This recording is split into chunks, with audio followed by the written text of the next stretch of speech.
Throwback the clock day, baby. Ken Griffey Jr., 1989 style with the backwards hat, the kid. It's Baseball Card Junkies TV, Tops 85, 401 here. And Titanic Taters here. What the hell was up with that introduction? I don't know. I just like put my hat on backwards. I was like, this is great, man. I feel like Griffey back in 89. This is awesome. Funky. So anyways, Eric's got a great topic today. So we got another super exciting video for you today. So today is going to be to answer some of those questions. Is it worth it, or is collecting baseball cards worth it? Now, that is a great question because it's so vague. It's so vague that we can play with this question and do all kinds of wonderful things with this question. So is collecting baseball cards worth it? So I guess the first point of view you have to look at is well, why are you wanting to start collecting baseball, or why are you wanting to start to collect baseball cards? And this could go with any sports card, really: baseball, football, basketball, hockey, golf, boxing, racing, anything. But are you doing it for the sheer love of the game and to be a part of it and to have fun with it? Or are you doing it to get the chicks? Chicks dig the long ball. No, chicks dig the guy with the most Barry Bonds cards. Trust me. Okay. So, and on another note, that's an inside joke actually between another friend of mine. So. Well, that would go to chicks dig the long ball, right? Because he hits the long ball, longer than most. Mm-hmm. So, or if are you doing it because you want to invest and make money to sell it later? So, I guess if you go with the first one, do you love the game? Then yes, collecting baseball cards is worth it. It's going to help. There's a whole bunch of different types of things in the hobby, and have been for a while, that manufacturers have put into baseball cards, like relics and autographs, patches and jerseys and pants and hats and cleats and statistics, all kinds of stuff. And statistics, following the statistics of your favorite players. Milestones, statistics, all kinds of great things. Those things can help bring you closer to the game. Right? Yeah. And then like if you're set building, what I love about set building is, like, when you're set building, you get to know the league so well because you familiarize yourself with all the players. I remember when I was a kid, like back in the late 80s, early 90s. Actually, I didn't collect in the early 90s. But the heyday of my collecting as a kid, between like 85 and 90, I knew every player in the league, and I knew who was who, and I appreciated all the players. I knew all the teams. Whenever I watched a team come into town, I knew all the players. So yeah, it made it more interactive with just being a baseball fan in general, because you knew all the players. Shoot, back then I could tell you who Jeff Cirillo was. Yep. So it's definitely, like, back then it was all about following your players and your teams. I attempted to build sets. We just had an earthquake. We did. It's called Nate's foot. I attempted to build sets. I never had the patience for it. Yeah. Because I would just be like, okay, this is boring. Because I never got to buy the packs and stuff enough. So for me, it would definitely be the fun aspect would be the being able to get closer to the game, which is where the relics and the autographs for me come into place. Yeah, those are fun, the autos and relics. But for me, as a baseball card collector, I love looking at the backs of the cards and just checking out the statistics, comparing the different players, trying to figure out who's good, who isn't.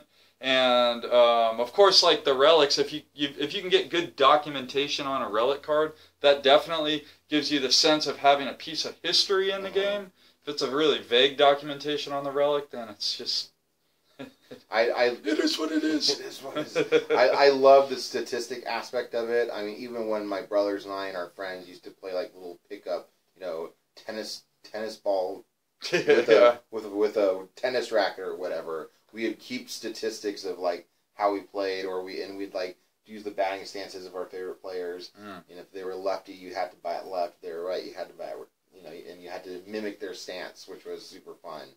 And another thing I like to think about, people say, is it worth it? Maybe they're saying, is it worth the investment to collect? Mm-hmm. And let's say the investment, let's say as a collector and not an investor. I'll kind of touch on that subject. And the way I look at it is when I spend money on cards, let's say I go out and I spend $100 on some baseball cards, right? It's not just the fact that when I'm done enjoying the purchase and organizing the cards and, you know, like sharing what I picked up with my friends or, you know, people on YouTube, but I still have something that I can always have in the future to go back and look at. Mm-hmm. It's not like, I mean, to me, like I call my local card shop, for example, my watering hole, right?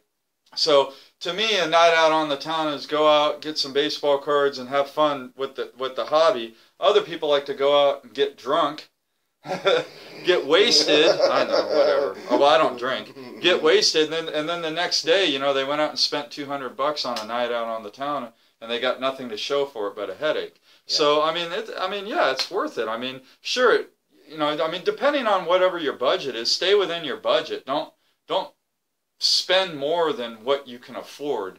And if you're able to do that, then I mean, it's expendable income. That's what this hobby is. If you're a hobbyist like Eric and I, it's expendable income. This is not money that you want to be spending, that you should be buying a house or a car or groceries or putting towards your 401k. That's not money for that. This is expendable income. It's for fun. It's for entertainment. You got to look at your purchases as, well, was that worth $100? Was that worth $20? Was that worth $5? Was that, you know, so that's how you got to look at it. It's not just the actual owning the card, but it's the actual interaction with the purchase of the card and what, you know, and just everything involved with it. Yeah. It's worth it. I think I totally agree. It's income that you're not setting aside for, so it's not my rent that I'm spending. Now, let's ask it again to, let's say someone that has a box-breaking addiction. So if you're a new collector and you haven't started breaking lots and lots and lots and lots of wax, heed my advice. Don't do it because it's an addiction. It's like going to the casino. It's gambling. It's gambling. People get addicted to it. Yeah. It's a straight up addiction. So if you're new to the hobby and you don't want it to become a problem, don't buy cases of wax, don't buy boxes of wax, just stay away from it. In my personal opinion, buying even a pack of cards is gambling. You know, you look at it, you go to the casino, you have the big jackpot that you can hit. If you start playing this penny slot, you have this big $1 million jackpot. What's the chances that you're going to hit that? Well, it's the same with baseball card collecting. Yeah. You're like this year, Shohei Ohtani. You know, they have certain autographs are selling for thousands of dollars. The dude his first major league at bat was yesterday, and everybody's searching for that hot Ohtani to put on eBay and make 3,500 on or whatever. Yeah.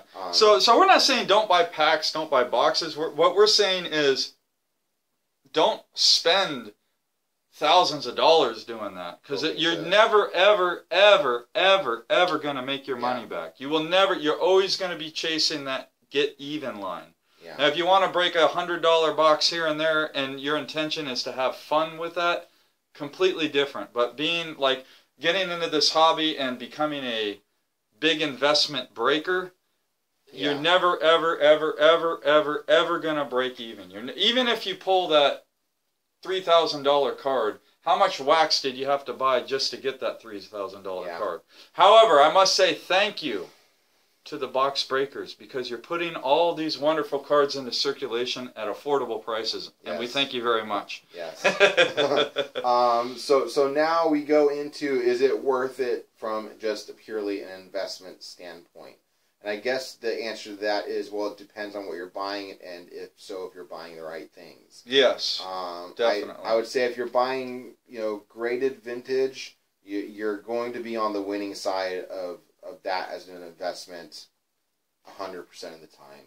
Well, it depends on the player. You gotta make sure you get the right player. Like Mantle, you're never going to go wrong. Yeah, we Mays, have to you're never assume gonna go we're wrong. talking the big guys like Koufax, you're never going to go wrong. And there's key Nolan cards Ryan, also. you'll never go wrong. Yeah, key rookie cards, absolutely. Like, was it the 1960 or 61 Roger Maris?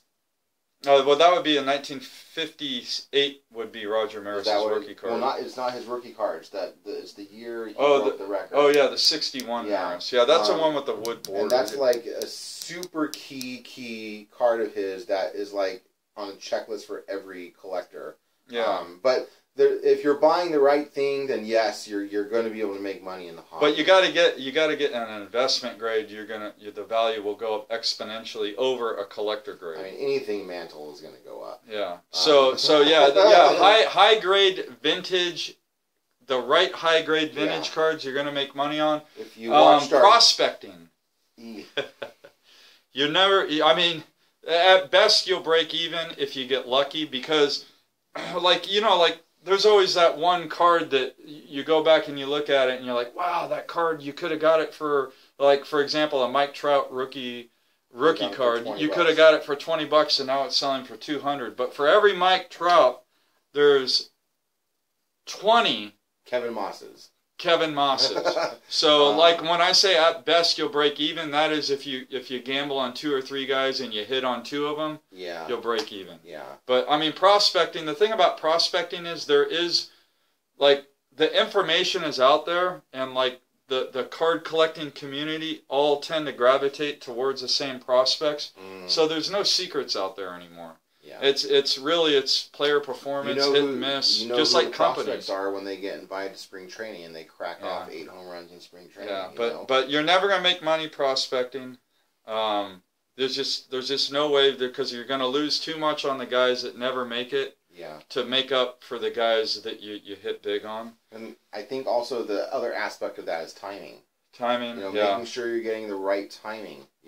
If you were selling Giancarlo Stanton cards at the beginning of last season, you weren't making any money. If you're selling them at the beginning of this season, you're making those cards 3-4 times what they were valued at 2 years ago. But Stanton's not a prospect. That would be more like investing in current stars. It's a little bit like the 1998 home run race. Everybody's buying Mark McGwire, Sammy Sosa, Ken Griffey Jr., and now everybody's buying Stanton, Trout, and Judge. Yeah.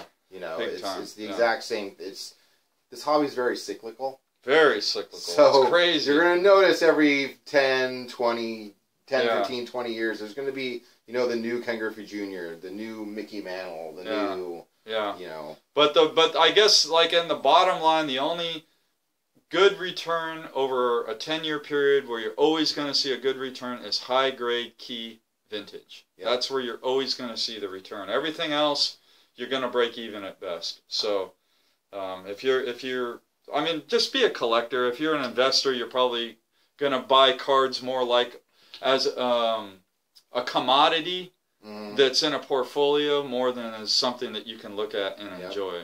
You're probably sitting in a safety. I mean, I bet you there are people out there that buy high-grade vintage that never even see the card in hand. They just have it somewhere in some kind of portfolio lockbox or something, and it never sees the light of day.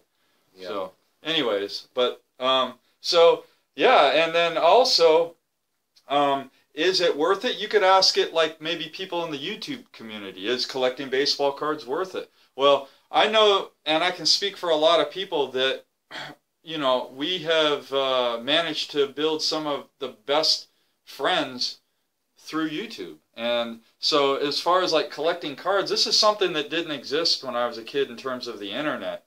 But being able to connect with other collectors is absolutely worth it. I mean, I've had as an adult, since I've joined the YouTube community, I've had some of the most wonderful times with people I've met on YouTube, at card shows and conventions and stuff like that. Meeting Eric, I mean, even though he lives here in the same city I do, we would have never met if it wasn't for this hobby. So, I mean, absolutely it's worth it in terms of friendship building and interaction with other collectors. I mean, that's the majority of the fun is sharing your collection with other collectors, and it's worth it, guys. Yeah. So the short answer at the end to sum it up is the question is it worth it? Yes, it's worth it. Regardless of what avenue you're coming from, if you do it the right way, it is going to be worth it. Yeah, and you're asking a couple of baseball card junkies. So what other answer would you expect? We're gonna from say us? no, it's not worth it. No, Do it's not not buy a worth single it. This baseball hobby card sucks. ever. We hate Come it. on. Not. We love it, man. We love the hobby.